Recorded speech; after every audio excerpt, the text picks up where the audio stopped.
Sarah Williams stood silently before the dark wooden door of the house she and Ethan had called home for the past 3 years.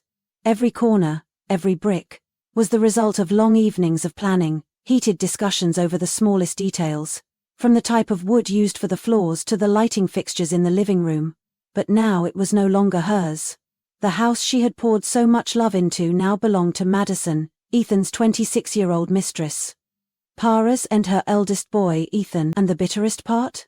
Ethan had transferred it to Madison for just $10, a figure that was a farce compared to the house's true value.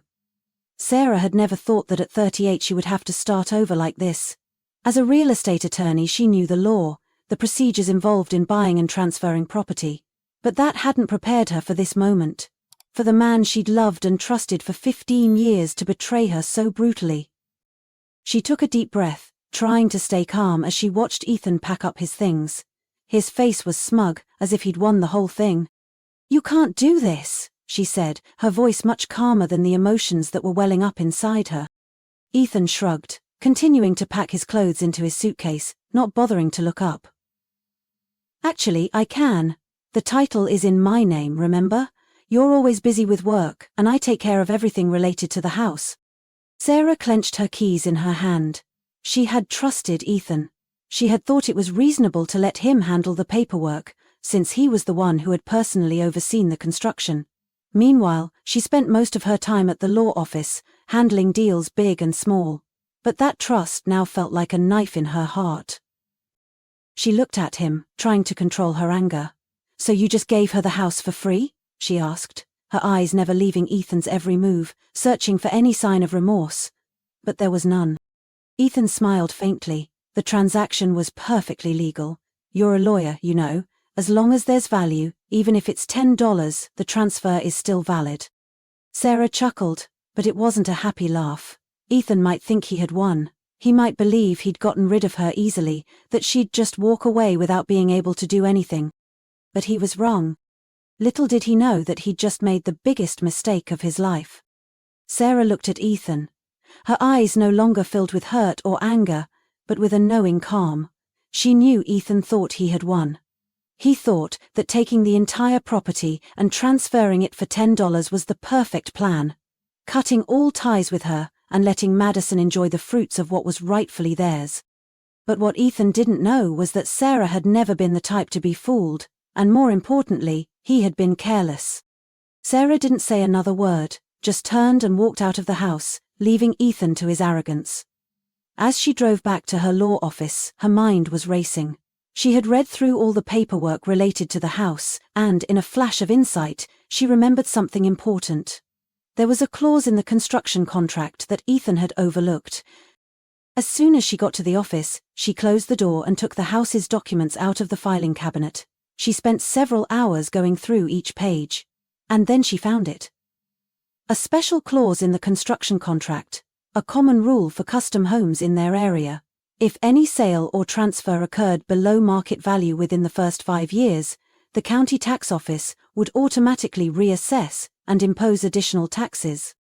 Sarah leaned back in her chair, a smile on her face. This was the loophole she needed. The house had a market value of $1,900,000, but Ethan had sold it for $10. This meant that the tax office would recalculate the tax based on the real value, and the difference would create a huge tax bill for the seller, which in this case was Ethan. The next morning, Sarah contacted the county tax office, filing a request for a reassessment, based on the terms of the original contract. She sent a copy to Ethan, along with a brief text message. "You should have checked the paperwork before you were so confident." A few hours later, her phone rang. It was Ethan. She didn't answer. Then came a series of text messages. "Oh, what did you do? Hey, is the tax office contacting you? Sarah, this can't be happening." She smiled but still didn't respond. She knew Ethan would soon realize that the tax bill he was about to face was not small. 2 days later, as expected, Ethan showed up at her office. His face was no longer smug, but panicked. "Sarah, you have to help me. They just sent me a notice to re-tax the house, $450,000. I can't afford it." Sarah leaned back in her chair, folding her arms. "That's a shame," she said slowly. "But that's the clause in the contract. You must have read it before you signed, right? Ethan paled. You knew about this, right? She just smiled. I'm a real estate attorney, Ethan. You think I don't know how to defend myself? Ethan swallowed, his eyes showing desperation. But Madison can't pay the tax. She doesn't have any money and you… He trailed off, realizing he was about to admit something. Sarah tilted her head. You don't have any money either. Ethan clenched his fists. I invested most of it in a business. Now with this tax I'll have to sell other assets to pay it. Sarah stood up, moving closer to him. Then Madison will probably have to sell the house to help you. After all, she's the legal owner. Ethan shook his head. She won't. She thinks I'm trying to take it back. Sarah laughed. Ethan, I don't want the house. I just want what's fair. And now you're facing the consequences. Sarah had another trump card up her sleeve. Before Ethan could react, she slid a stack of papers toward him. This is a petition to freeze assets, she said. I filed it because I found out you used our joint funds to pay for the house. That means I'm entitled to half of the house, and if you don't want to get into a lawsuit, you'd better sit down and negotiate. Ethan stared at the papers, his lips pressed together. He knew he was cornered. Ethan slumped into his chair, his face pale as he looked at the numbers on the tax return. $450,000.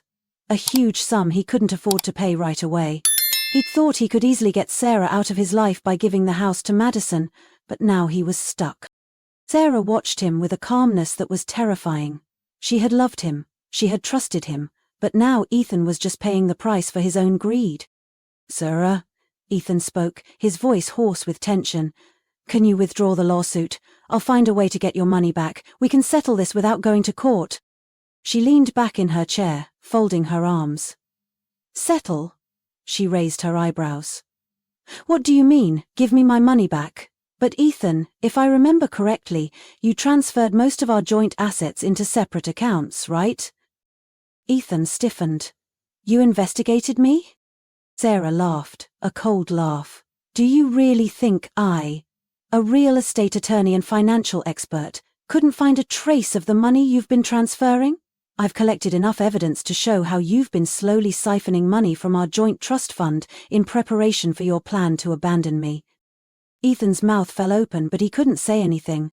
Sarah stood up, walked over to him and put a file down on the table. This is a division of property complaint. I've filed a motion to freeze all assets in your name, including your investment accounts and business assets. With the evidence I have in my hands, the court will definitely agree. Ethan grabbed the file, flipping through the pages, his face growing paler. Sarah, you don't have to do this. We can talk. She crossed her arms. We've already talked, Ethan. The day you signed over the house to Madison for $10, you made your choice. And now you have to live with the consequences. Outside, Ethan's phone rang incessantly. Sarah didn't need to look to know it was Madison. She must have received a notice from the bank that Ethan's account had been frozen. She would panic when she realized that the house she had just given was not just a gift, but also a huge liability, with huge taxes attached. Madison wouldn't be able to take it. And Sarah knew exactly what would happen next. 3 days later, Sarah got a call from Madison.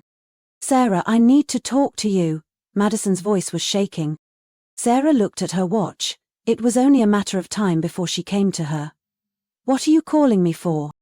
Madison swallowed.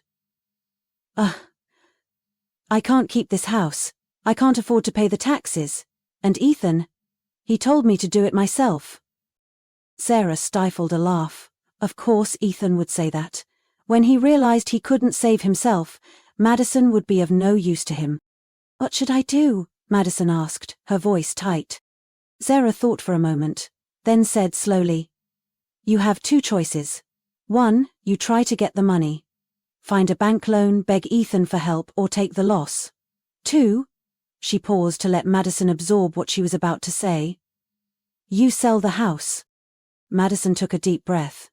But Ethan won't. He wants to keep it. Sarah laughed. You think Ethan has the right to decide? The house is in your name. The taxes are in your name. If you don't sell it soon, the tax office will take it. There was a long silence before Madison sighed in despair. I don't have a choice, do I? Sarah shrugged. I'd advise you to sell before the market value drops. If you find a buyer for the right price, you can pay the taxes and still have some money to start over. There was a moment of silence. Then Madison whispered, "Thanks." Sarah smiled but said nothing. She wasn't helping Madison, she was helping herself. A week later, the house was up for sale. Madison found a buyer for $2 million. That was enough to pay the taxes and get her out of Ethan's life forever. Ethan, on the other hand, wasn't so lucky. After his accounts were frozen and his assets divided in the divorce, he lost almost everything. His reputation in the business world was severely damaged, and soon after the company he ran collapsed due to financial scandals. Madison left town. Ethan was ruined by his own plans. Sarah? 3 months later. Sarah sat in her new office, a spacious space with a panoramic view of the city. She had just been appointed senior partner at the law firm, a position she had never dared to consider when she was immersed in her marriage to Ethan. Her phone rang, a text message from an old number she knew so well she didn't even bother saving. "Can we talk?" Sarah didn't need to ask to know who it was. "Ethan." She put the phone down, not bothering to answer. He had a chance to talk to her, but instead he chose to betray her. Now he had to face the consequences. Not long after, another email appeared on the screen. This time it was not from Ethan, but from a financial reporter. "We're doing a story about Ethan Carter's financial collapse and his connection to financial fraud. Is there anything you'd like to share?" Sarah chuckled, scanning the attached article. Ethan had once been a respected businessman, but now he was a failure, who had been shunned by the entire financial world. She didn't need any more revenge. He had destroyed himself. Sarah took a sip of her coffee, her hand swiping across the screen to delete Ethan's message without thinking. She had completely moved on. A fall evening. Sarah sat on the balcony of her new apartment, looking out at the bright city lights in the distance. Not a fancy house, not a mansion, but a space where she felt truly comfortable and free. She took a sip of wine, feeling the serenity she had long lost. Her phone buzzed. This time it was a text from Madison. "I just heard about Ethan. He lost everything. I don't know why, but I feel relieved. Thank you, Sarah. If it weren't for you, I might still be believing his lies." Sarah looked at the message for a moment, then smiled. Madison finally understood. She wasn't the only victim. But at least she had left before she could be drawn deeper into Ethan's mistakes. Sarah put her glass down on the table, looking at the building where her law firm was located. She thought about everything that had happened, the pain, the betrayal, the legal battles, and finally her freedom. Her marriage to Ethan was over, but most importantly, Sarah had found herself again. She was no longer the wife who blindly trusted her husband. She was no longer the passive one, who accepted what others imposed on her. She was Sarah Williams. Strong, smart, and no one could beat her anymore. She stood up, took a deep breath. Tomorrow would be a new day, a new life, a new chapter for her, one that she would write, not anyone else.